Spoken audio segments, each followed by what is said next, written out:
Hello and welcome back, my dear students of class 12 to this psychology class with me, your tutor Rebecca. Today we will be discussing the same unit, that is psychological disorders. In the last class, we have discussed the meaning of abnormal behavior, the historical background and the factors underlying abnormal behavior. Under these factors underlying abnormal behavior, we have discussed the biological factors, right? So let me recap what is biological factors. Now, biological factors such as genetic defects, the endocrine imbalances, the brain dysfunctions, and physical deprivation interfering with normal development and functioning of the human body may cause abnormal behavior. Now, the next factor is psychological factors. Psychological factors such as maternal deprivation, that can be separation from the mother or lack of warmth and attachment during early years of life, or maladaptive family structure, or faulty parent relationships such as rejection or overprotection, or disturbances, family, and severe stress. So these are the physical factors that can cause abnormal behavior. And under these psychological factors, there are four models, that is psychodynamic model, behavioral model, cognitive model, and humanistic model. Now, psychodynamic model, which was formulated by Sigmund Freud, believed that we have three central forces that shape an individual personality: instinctual, that is instinctual needs, drives, and impulsive, that is our id, our rational thinking, that is our ego, and moral standard, that is our superego. He stated that abnormal behavior is a symbolic expression of unconscious mental conflicts that can be generally traced to early childhood or at infancy. Another model that emphasizes role of psychological factor is behavioral model. The third one is cognitive model, which states that abnormal functioning can result from abnormal behavior like irrational attitude, illogical thinking, and making overgeneralization. That is to draw a broad negative conclusion on the basis of single insignificant. Now the fourth model is humanistic existential model. Now this model emphasizes and focuses on human existence and believe that human beings are born with a natural tendency to be friendly. They are unique and good in their own ways, and driven to self-actualize, that is to fulfill their potential growth for their goodness. All right. Now these existentialists believe that from birth an individual have total freedom. We get total freedom to live or to give a meaningful life to our existence, or to avoid the responsibility. And those who avoid this responsibility would live inadequate, inauthentic, empty lives and dysfunctional lives. All right. Now the third factor is social cultural factors. These social cultural factors such as war, violence, and group prejudices, like person having negative attitudes, negative views towards certain race, gender, etc., economic and employment problem, and rapid social change puts stress on us. It is very stressful to us, which lead to psychological factors. So according to social cultural factors, abnormal behavior is best understood in the light of social and cultural forces that influences an individual. It has been found that some family systems are likely to produce abnormal functioning in an individual. Some families have an image structure which describes that families in which the individual is expected to give up their own desire and needs.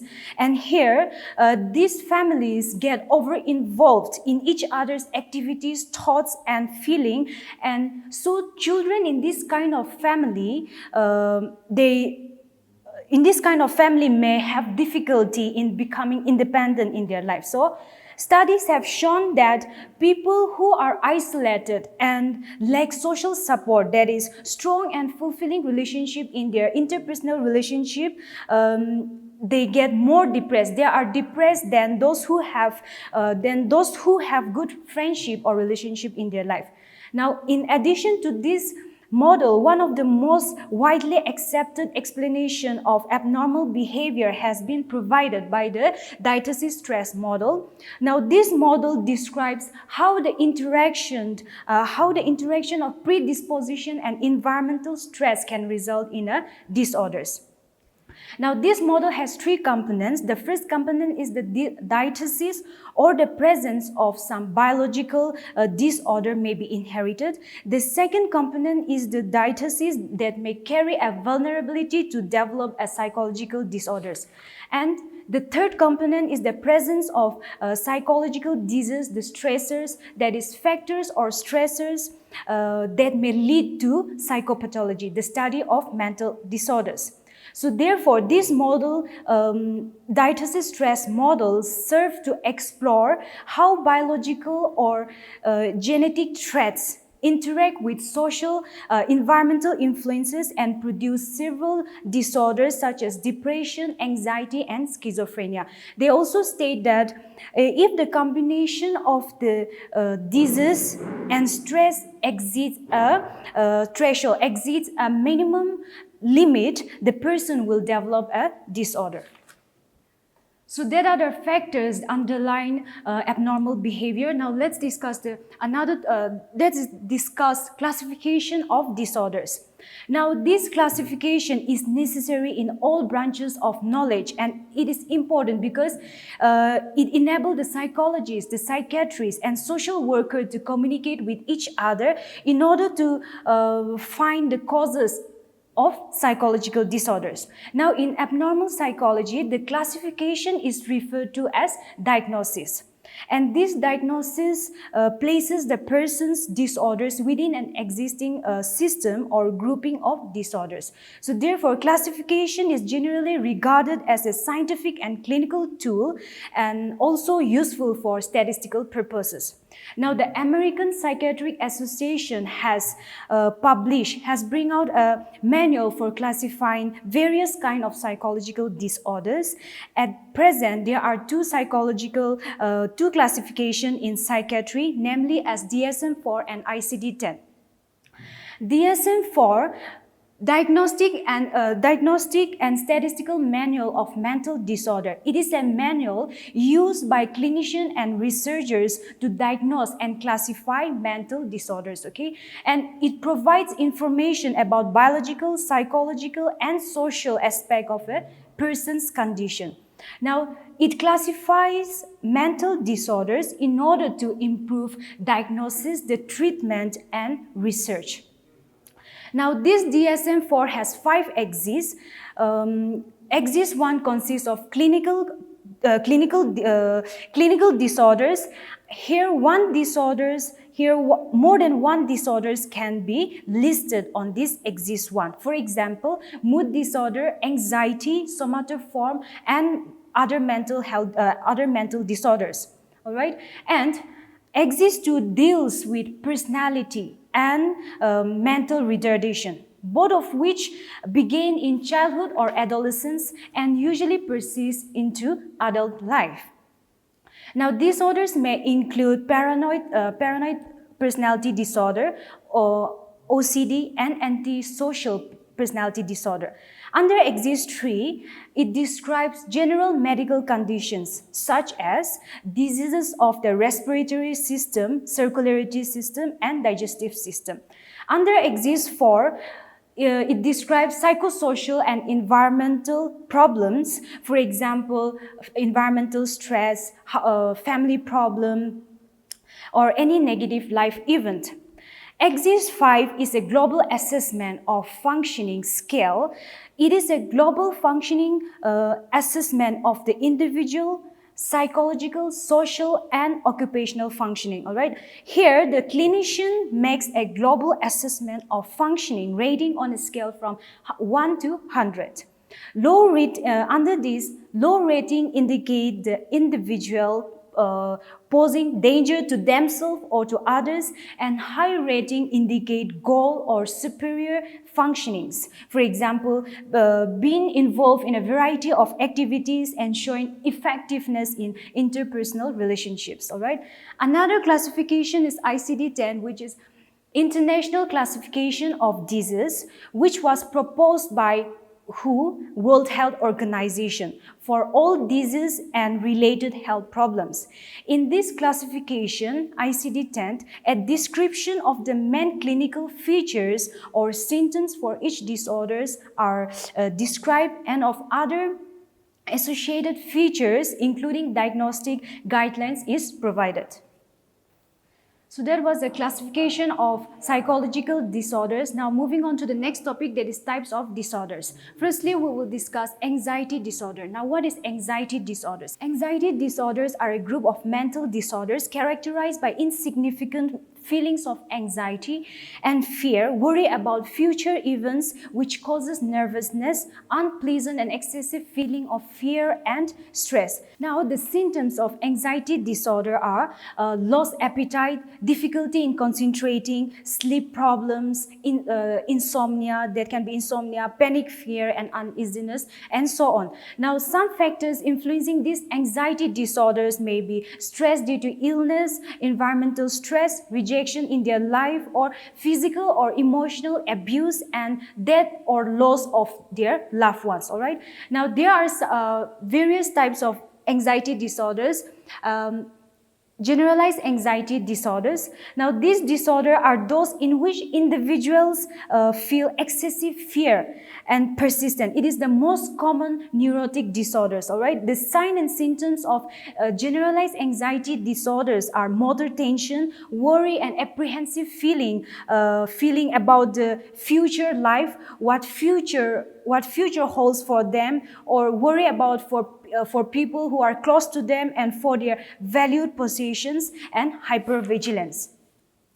Another type of anxiety disorder is panic disorder. Panic disorder is a disorder which consists of sudden fear that something bad will happen. The symptoms may include fear of going crazy, fear or avoidance of places where panic attacks have occurred in the past. Another type of anxiety disorders are phobias. Phobos was the Greek god of fear. Now the word phobia was derived from his name and came to mean as fear, panic, dread or fright.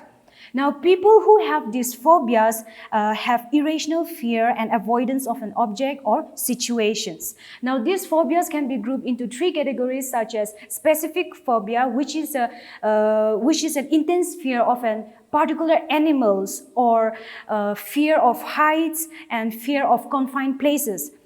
The second type of phobias is social phobia, which is an intense fear, persistent fear of being watched and judged by others, or feeling embarrassment when dealing with others. The third type of phobia is agoraphobia. Now, agoraphobia is derived from the Greek word agora, which means public places. So basically, agoraphobia means the fear of entering unfamiliar situation or fear of public places.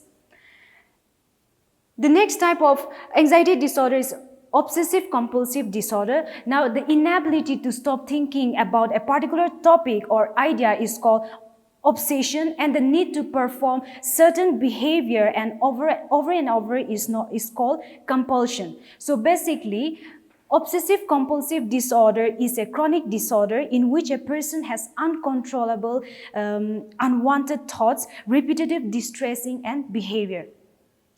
Now, the most common forms of compulsive behavior are counting, checking, and washing their hands, etc.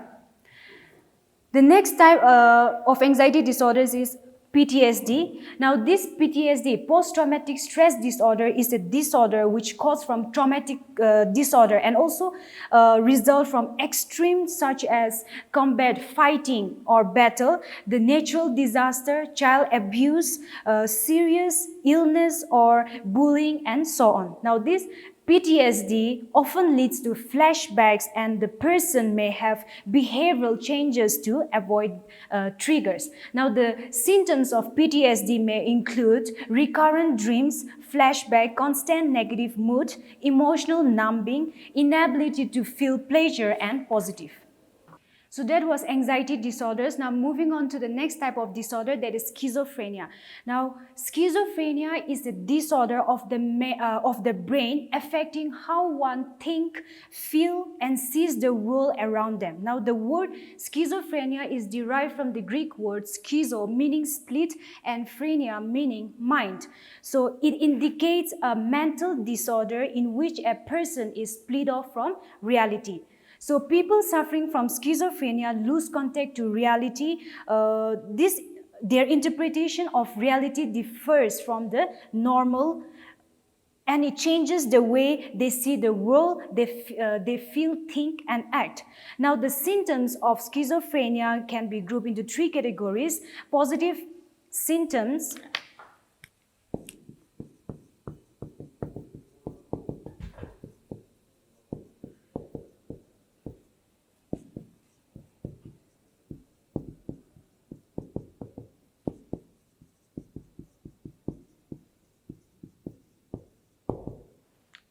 Now, the symptoms of schizophrenia can be grouped into three categories, namely as positive symptoms, negative symptoms, and psychomotor symptoms. Now, these positive symptoms include the behavior changes that are added by the disorder and which are not normally found in a healthy person. The symptoms include agitation, that is a state of increased irritability and tension. Many people with schizophrenia also develop delusions. Now, this delusion refers to a false belief that is firmly held on inadequate grounds, but firmly held beliefs because of inability to differentiate between real and unreal experiences. Now, there are various types of delusions. Delusion of persecution. This type of delusion is most common in schizophrenia. Now, people with this delusion feels that someone is trying to harm them, or someone is trying to frame against them or going to kidnap them. Now, another type of delusion is delusion of reference. Here, people with these delusions believe that they are special and believing that they are they have a strong personal significance. For example, a person believing that public forms of communication such as song, lyrics, or a gesture from a TV host or a billboard are a special message for them, or a music played on a radio is for them. Now, the next type of delusion is delusion of grandeur. Here, people with this delusion of grandeur believe themselves to be a specially empowered person, or they consider themselves a major figure on the world stage, or a popular personality like an entrepreneur or a politician, or they may believe that they have a supernatural power such as flying. The fourth type of delusion is delusion of control. Here, the people with these delusions believe that their feeling, thoughts, and actions are being controlled by others. So these are the types of delusions under positive symptoms. Now, when we see to other symptoms, schizophrenia may also develop hallucination. Now, hallucination are unreal sensory perception and experiences that appear real but created by their own mind. For example, you might hear a voice that no one else can hear in the room, or see an image that is not real. Hallucination may also affect all our senses, which include a sense of smell, visual, sense of taste, hearing, and bodily sensation. So now there are different types of hallucination, which is visual hallucination, auditory hallucination, which is very common in schizophrenia, hearing voices that are not usually there, or hear someone speaking to them or telling them to do certain things. Tactile hallucination. Now, this tactile hallucination involve the feeling of touch or in movement in their body. And olfactory hallucination. This olfactory hallucination involve the sense of smell, like Person might smell unpleasant odor or feel that their body smells bad when it does not. Lastly, gustatory hallucination. Now, these gustatory hallucinations are similar to olfactory hallucination, but they involve sense of taste instead of smell. These tastes often feel strange and unpleasant to the individual. So these are the types of hallucination. Another symptoms of schizophrenia may include disorganized thinking. Now, this person with this disorganized thinking lost the ability to keep track of their thoughts and conversation. They may start talking with one topic and end with another topic, or answer the questions with irrelevant answers. Now, some forms of disorganized thinking or speech may include neologism, making up words or phrases that only have a meaning to the schizophrenic person who have created it. And other forms of disorganized speech or thinking may include clang, preservation, loose association, which quickly change topics with no link between one thought and the next one. Now, let's move to the negative symptoms. Negative symptoms refers to an absence, abilities that are lacking or lack of normal mental function in an individual, involving thinking, behavior, and their perception. It includes poverty of speech, blunted affect, flat affect.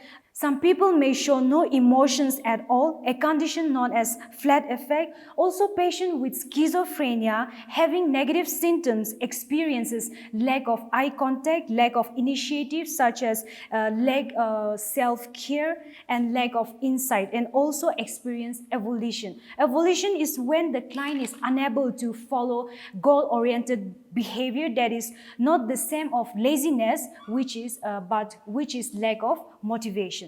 The next symptom includes psychomotor symptoms. Now, in these psychomotor symptoms, people move less spontaneously or make odd grimaces and gesture.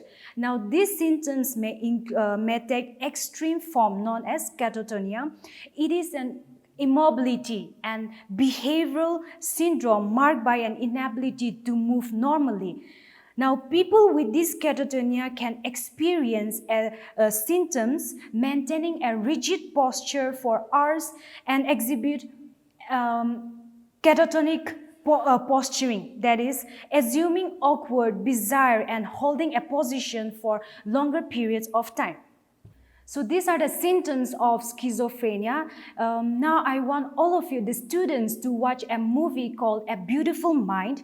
A Beautiful Mind is an American biographical drama film based on the real life story of an American mathematician, John Forbes Nash, a mathematical genius who developed schizophrenia in his early 20s. You will see some of the symptoms played by the characters, such as hallucination, lack of insight, self-harm. I'm sure after watching this, you will gain some knowledge or have better understanding about schizophrenia. So that's it for today. I would like to wind up the class here. Thank you all for joining me. Take care and stay safe.